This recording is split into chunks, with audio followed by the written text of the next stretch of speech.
guys, can you hear me? I hope so. I'm going to be talking as loud as I can, and hopefully you can hear this. Okay, so we are back. It was pretty interesting because I've just been living my life, enjoying my life as I do, and out of nowhere, God was like, hey, I need you to make this video. I need you to look into something. And that's what I am doing. So this one is going to be titled, The Garden of Eden, Where is it Located? So these are my notes that I just got done taking, and I'm just going to read them. So many things in the Bible aren't always as they seem. As we have found out on this channel, many times multiple names are given to the same person and locations. The location of things are purposely hidden, but we are in the time where things will be revealed and known among man as well as the angels alike again, as in the days of Noah. God had mentioned to me a while ago many things, one of them being the location of the Garden of Eden. And it was one of those things that I knew I would revisit when the time was right. A long time ago, in my teens, I had a dream. Maybe I should call it more like a vision. I call it a dream because I was asleep when it happened. But as I get older and closer to God, I am more convinced that it was a vision about the Garden of Eden. I have shared this before, so I'm going to share it again. In the dream, I was with a group of people in the jungle. We were on like an excursion or some type of thing, and I noticed a line. I don't know how to explain it, but it was a clear line of distinction between where I was and the land that I like to call of color. The color in that place was full-blown Technicolor. Like, when I got closer to it, I remember thinking to myself, this world is so blah and so drab compared to this one. And so me being an artist and liking colors and just how beautiful it was, I was pulled into this place that was more alive than where I was before. And pretty soon I found myself alone and away from the group. I did try to alert them and get them to come look, but it was almost as if they were not aware of my voice or my presence anymore. And so because the place was so beautiful, it was beautiful to look at, it was beautiful to smell, I felt at peace within that place. I was pulled deeper and deeper into it. And I remember my mouth was open and I was looking at all of the beautiful colors. It was a green that I had never seen before. The flowers were so beautiful, like flowers you've never seen before. And I could tell the line of where the place I was before ended and where this place began, because again, it was very clear. It was almost like the world that I had been in, thinking that I was seeing green and blue and pink and the colors of nature, compared to the place where I was now. It was clearly dead. And as I was looking at this place and I was being pulled deeper and deeper in, I remember the ground shook, and all of a sudden in front of me there was a hoof. It was very large, and there was a leg, and the leg was even bigger. And as I followed this hoof up into the clouds and beyond, I was met with its face. It was a face of terror, because it clearly had our features, but as I describe it, I say it looks like a piece of clay that hadn't been carved out completely. So its eyes were smoothed over, its nose was smoothed over, its mouth was smoothed over, but clearly I could see where those things were, and I knew that it had greater capabilities of seeing me, smelling me, hearing me, and speaking to me. But it didn't speak from its mouth. It was more of a telepathic type of communication. There were no words exchanged between me and this cherubim, which I later found out what it was. But while I was in the vision, I was simply terrified because this cherubim had its sword drawn, and it was knelt down looking at me as if it was going to take my life. And in that moment, it was sheer terror that came over me, and I knew that there was nothing that I could say, there was nothing that I could do that was going to change its mind. It had one job, and its job was to eliminate me. In the moment right before it was going to strike, another angel came, and I instantly knew that this angel outranked or had more authority, or how I described it at the time. I said the angel was older than the angel that had its sword drawn. And the angel came, and the angel spoke to the other angel, and it basically stood down. And it was that angel that pretty much saved my life. And they exchanged words between themselves. Pretty much, I'll give a short version. Basically, the angel was like, she has permission to be here, do not strike her. And the other angel was mad because it, like, again, you know, it was created to guard and kill anything that came into that realm. And so it stood down, but I knew that it was very angry that it had to stand down, because it was very good at its job. And at that time, I just remember being alone in the garden, and because I was a teenager and didn't have all of the knowledge that I have now, I didn't do the things that if I was able to go back to that place now that I would do. And so I woke from that dream, and I have never been able to forget it, dream or vision. And so where am I? Okay, as I stood before under it, in fright, another angel came and told it to stand down. They exchanged words, communication over me.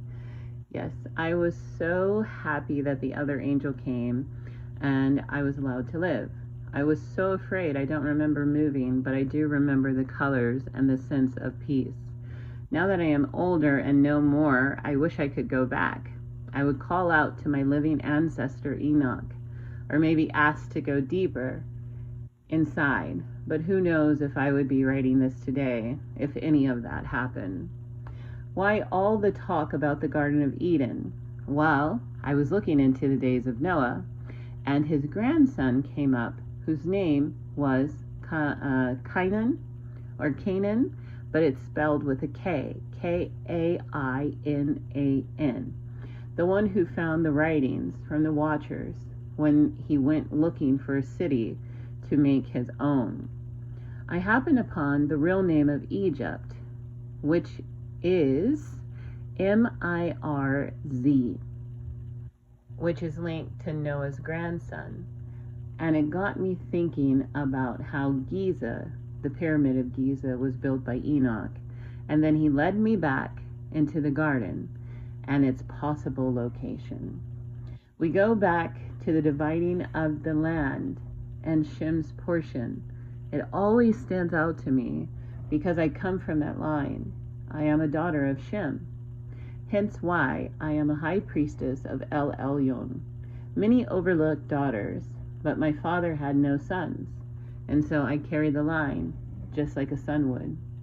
Which is why I find all of the information and I freely share it with you guys. What does it profit me to hold on to this? Because as my living ancestors, did the same. They shared the knowledge from God so the people wouldn't perish. Who wants to be in the Garden of Eden alone?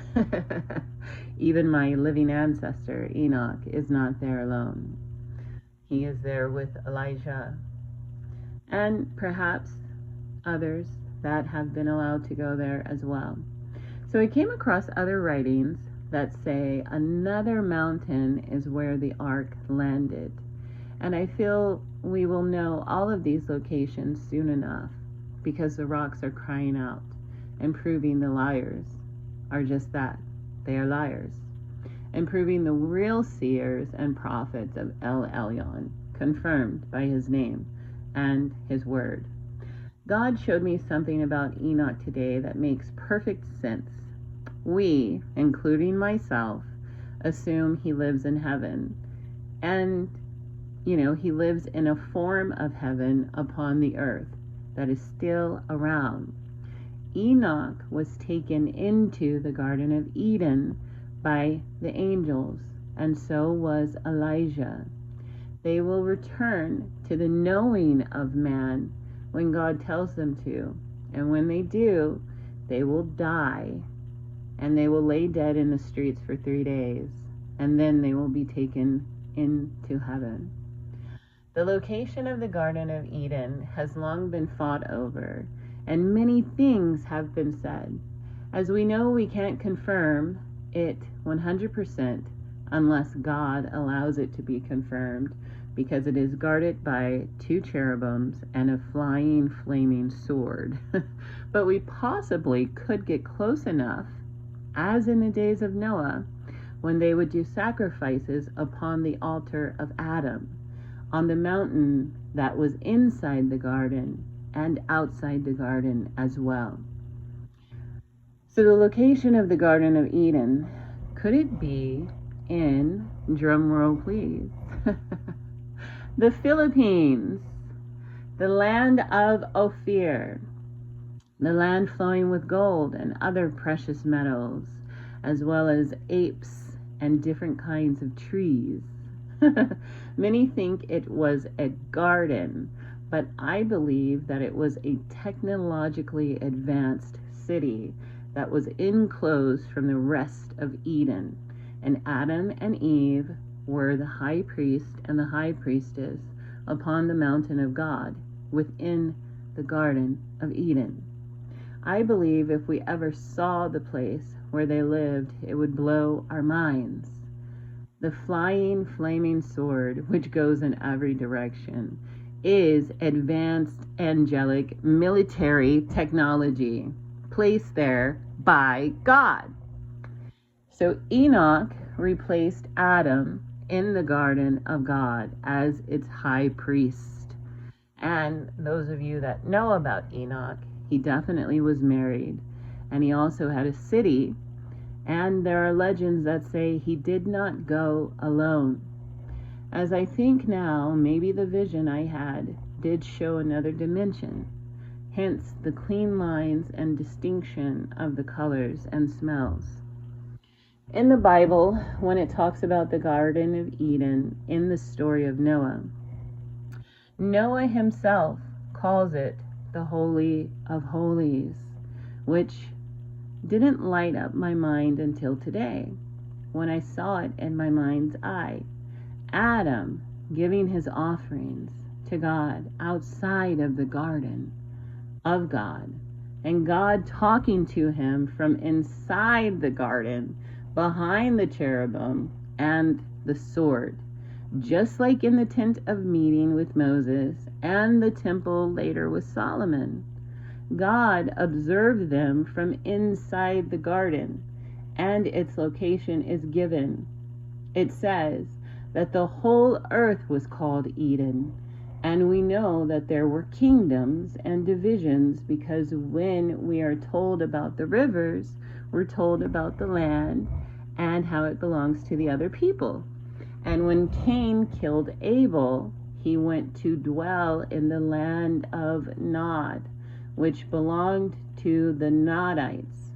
He, of course, became their king, as he came from Adam and Eve, and had a marking upon him placed by God. Some people think that the marking that was placed upon him was a change of skin color. Who knows? Only God does. So it says that God planted his garden to the east of Eden. These directions that are given are very important. Also, the mountains in the book of Enoch are to the east. Could the Garden of Eden be in the Philippines, in the Zulu or the Sulu Sea, or near it? When we think of the fig leaves, we have only limited knowledge of the trees. But there is a tree that grows in that region which fits the description clearly known as the Lanzones tree, and its fruit matches the description of that which Enoch spoke about. And the 7 mountains of the east to the far east. I would love to go and see for myself. I know instantly if it was true or not. And I know that it's true because I have that feeling that God is revealing something to all of us. Why? Because it is that time. It's time for us to know these things again. But I would love to go, and I'd love to know if the Garden of Eden is there because of my dream.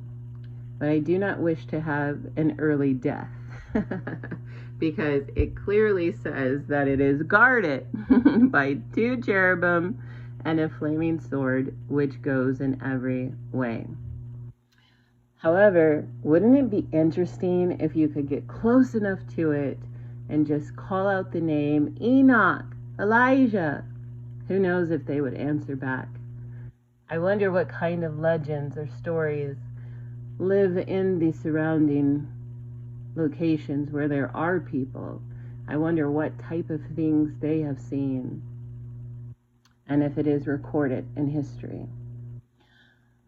Ophir is where the Garden of Eden is, and that is in the Philippines. Solomon knew this, and that is why he got his gold from there to build the temple of God. Why is this important? Well, in the cave of treasures, Adam tells you that when he left the garden, outside of the garden, he took unto himself myrrh, gold, and other things so that he could make a sacrifice, an offering to the Lord, just as he did inside the garden when he was high priest. And it also tells you that he found a cave and he consecrated that cave, and that became the cave of treasures. Why? Because it was there that him and Eve made their home. And it was in that cave where Adam died. And it was in that cave where Noah went and got him after he finished building the ark. And he placed him upon the ark so that when the ark landed, Shem, his son, could take the body of Adam and bury it in the middle of the earth. God has a plan. He always has a plan, because he knew before the flood that Shem's portion would be the middle of the earth. So many of us are focused on the wrong locations, and that is why you can't find anything. That is how they have hidden stuff from us, and that is how come we have been kept ignorant. However, we are in the days where ignorance will no longer be accepted, and these things will become commonplace again. Why? Because God has preserved it, and he has protected it until now, and he will protect it until the end of the age. So Solomon knew this, because the one thing he asked God for was wisdom, and God gave it to him. So he knew that the gold from Ophir had special reverence to God, as It was the gold that Adam took. It was the land in which Adam came from and where Adam lived. And so the design of the temple, the Holy of Holies, it is a nod and a wink at the Garden of Eden. The measurements, everything given, is a nod at the Garden of Eden. So Solomon knew this, and Solomon also knew something else that is going to blow your minds. So the one thing that struck me as funny when I was looking into the Sulu Sea was there is an island in that sea that is called Negros. That's right, you heard me. The name of the island is called Negros. And that that island was given its name by Spain because it described the people that lived there. So in that region, Solomon also got the wood from there. Do you guys remember a long time ago, I was asking God, I was like, God, what is gopher wood? And why doesn't anybody know what it is? Well, God never forgets the questions that we ask him. He always answers. And so here we go, people. So Solomon also got the wood from Ophir because he knew that it was the same wood that Noah used to build his ark. And I am going to tell you the name of the tree. The tree is called ALUMG tree, or Ophir, and that is spelled with a K, Kopher. But when it was translated, it got translated with a G. So that is where we get the name gopher wood from. But its original name is Ophir wood. Okay? And that wood is known as the wood of atonement. There's so much more that I could say, and I'm sure I will be saying it as soon as God wants me to say it, but as in the words of the wise little pig. That's all, folks. That's all for today. So, where do you think the Garden of Eden is located? If the Garden of Eden was located in the Philippines, would it shatter your reality, or would it strengthen your belief in God? For me, it strengthens my belief in God, because I'm not going to go by what man says. I'm going to go by what God says. And I think that that is awesome, because nobody has been talking about the Philippines. Everybody talks about Africa. And I tell people all the time, you know what? Africa is a great place. I'm not downing Africa. But according to my people and where I come from, it has nothing to do with us. I am only worried about Shem's portion and Shem's land. Okay? I think it's pretty cool that God revealed this today. And I have no idea what's coming next, or his plan, his greater plan on why he revealed this. But yeah, go do your research. Leave comments down below and let me know what you think. Thank you.